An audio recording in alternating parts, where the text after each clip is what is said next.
તો મિત્રો નવું અપડેટ આવી ગયું છે યુટ્યુબમાં. એ 1 ફેબ્રુઆરી 2027 થી લાગુ પડશે. એમાં મેં આના પહેલા વિડીયો બનાવ્યો હતો, જે લોંગ વિડીયોમાં ક્રાઇટેરિયા હતો પહેલા 4000 કલાક, પછી અત્યારે થઈ ગયો છે 8000 કલાક 365 દિવસમાં. એ 1 ફેબ્રુઆરી 2027 થી લાગુ પડશે. હવે શોર્ટ્સમાં પણ નવું ક્રાઇટેરિયા છે, એ તમને જણાવું. મિત્રો શોર્ટ્સમાં છે ને ક્રાઇટેરિયા 90 દિવસમાં 10 મિલિયન વ્યૂઝનો ક્રાઇટેરિયા હતો. હવે 10ના બદલે 20 મિલિયન વ્યૂઝ તમારે લાવવા પડશે 90 દિવસમાં, તો તમારી ચેનલ મોનેટાઈઝ થશે. બરાબર. અને પાછું જેમની મોનેટાઈઝ થઈ ગઈ છે તેમને માટે પણ અલગ પાછું એ લોકો નવો રૂલ આવે છે. 10 મિલિયન વ્યૂઝ કન્ટિન્યુઅસ તમારે 90 દિવસમાં એટલા મેન્ટેન રાખવા પડશે.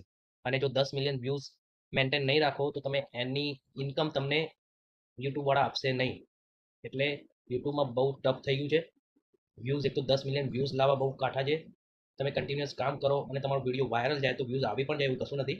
હિંમત હારવાની નથી, કન્ટિન્યુઅસ કામ કરવાનું છે. અને હવે ક્રાઇટેરિયા થઈ ગયો છે ડબલ, 20 મિલિયન વ્યૂઝ. હવે 20 મિલિયન વ્યૂઝ તમે 90 દિવસમાં લાવશો તો તમારી ચેનલ મોનેટાઈઝ થશે, નહીં તો મોનેટાઈઝ તમારી ચેનલ નહીં થાય. અને તો મિત્રો ડબલ ક્રાઇટેરિયા થઈ ગયો છે, પરંતુ હિંમત હારવાની નથી. કન્ટિન્યુઅસ રેગ્યુલર કામ કરવાનું છે. તો તમે 20 નહીં 40 મિલિયન વ્યૂઝ લાવવાના હશે તો પણ તમે લાવી શકશો. મિત્રો આવા જ વિડીયો જોવા માટે તમે આ પેજને ફોલો કરી શકો છો. Thank you.